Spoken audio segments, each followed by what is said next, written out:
Welcome to crime scene. আজকে সত্য ঘটনা উত্তরপ্রদেশের। সুশীল নামের এক ব্যক্তি তার ওয়াইফ রাধা দেবীর সঙ্গে পুলিশ স্টেশনে যান। রাধা দেবী পুলিশে হয়েছেন তান দেবর সমীর কুমার 31 মার্চ 2025 হঠাৎ গড় থেকে নিখোঁজ।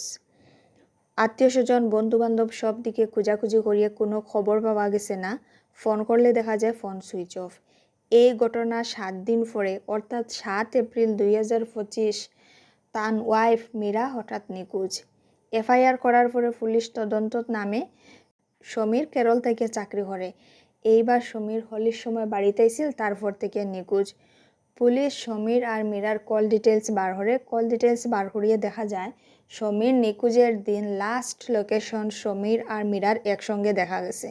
তারপরে পুলিশ মীরার সঙ্গে যোগাযোগ করার চেষ্টা করে, মোবাইল বন্ধ, যোগাযোগ করতে পারে না। আবার যখন কল ডিটেলস দেখা যায় রিঙ্কু চৌহান নামের এক ব্যক্তির সঙ্গে মীরার যোগাযোগ আছিল। পরিবারের কাছ থেকে জানতে পারে পুলিশ রিঙ্কু চৌহান মীরার মাসির ছেলে।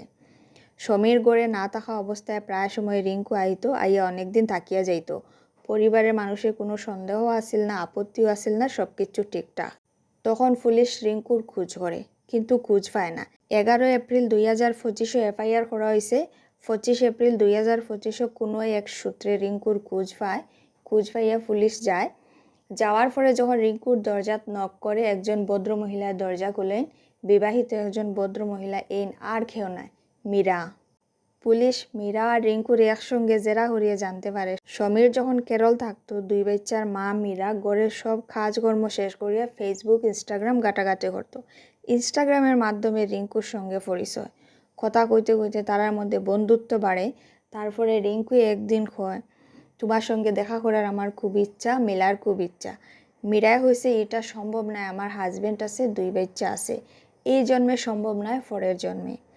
তখন রিঙ্কু হয়, তোমার হাজব্যান্ড তো বাইরে থাকে, তুমি একা থাকো, তাহলে আমরা দুইজনই বিয়া করিলেই। এই কথা শুনিয়া মীরা একটু অবাক হয়। পরের দিন গড়ে মিথ্যা কথা কইয়া রিঙ্কুর সঙ্গে দেখা করার যায় গিয়া।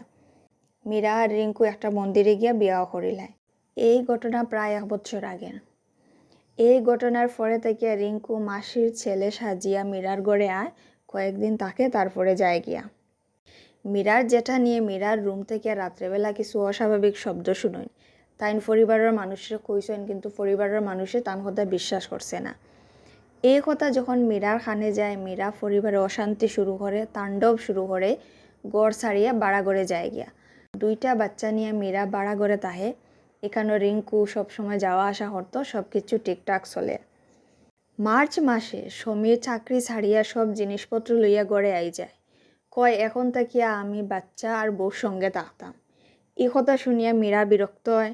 রিঙ্কুরও ভালো লাগে না। অনেকদিন হয়ে যায় গিয়া মীরা রিঙ্কু দেখা করতে পারে না, কারণ সমীর গড়ে আই গেছে। তখন তারা একটা প্ল্যান করে।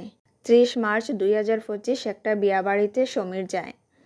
31 মার্চ বিয়াবাড়ি থেকে আওয়ার সময় মীরায় সমীররে হইছে, আমরার গড়ের লাগিয়া যদি একটা টিভি একটা ফ্রিজ কিনতাম ভালো হইতো। সমীর হইছে, ঠিক আছে, কই থাকিয়া কিনা যায়। মীরায় হইছে, আমার মাসির ছেলে রিঙ্কু, তার কাছ থেকে কিনবো। তখন তারা রিঙ্কুর কাছে যায় গিয়া। রিঙ্কুর সঙ্গে আরেকটা ছেলে আছিল। যখন তারা জিনিস কিনার যাইত তখন রিঙ্কু হয়েছে, ঠিক আছে, আমরা একটু সময় গল্প গুজব করি, তারপরে যাইমু। বিয়ারও আনা হয়। যখন সমীরের ফুরা নেশা লাগি যায় গিয়া, তখন বাড়ি কোনো জিনিস দিয়া সমীরের মুখে এত আঘাত করা হয়েছে, চেহারাটা ফুরা নষ্ট হয়ে গেছে এবং ও মুহূর্তেও মারা যায়। মারা যাওয়ার পরে লাশটা তারা অন্য জেলার এক রাস্তার কিনারে নিয়ে ফালাইয়া সব নিজের গড়ে যায় গিয়া। গড়ে আওয়ার পরে মীরারে যখন জিজ্ঞানি হয়েছে সমীর কই, মীরাই হয়েছে, আমি জানি না।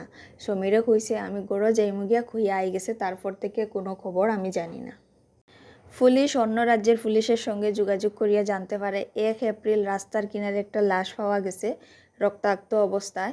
পুলিশে অ্যাক্সিডেন্ট কেস ভাবিয়ে পোস্টমর্টম করে লাশটা 72 ঘন্টার জন্য রাখে, যদি লাশের কোনো আত্মীয় স্বজনে ইয়া যোগাযোগ করে। 72 ঘন্টা পর্যন্ত কেউ যোগাযোগ না করায় লাশটা তারা অন্তিম সংস্কার করিলেন। 7 এপ্রিল মীরা গড় থেকে বাগে। 15 এপ্রিল মীরা আর রিঙ্কু গিয়া কোর্টে গিয়া কোর্ট ম্যারেজ করিলেন। প্রেমিক প্রেমিকা অর্থাৎ মীরা রিঙ্কুরে পুলিশে গ্রেপ্তার করে। হাজব্যান্ডের তো মৃত্যুই যায় গিয়া, বাচ্চার দায়িত্ব পড়ে বয়স্ক মা বাবার উপরে। তো যাই হোক, আজকের কাহিনী এতটুকু।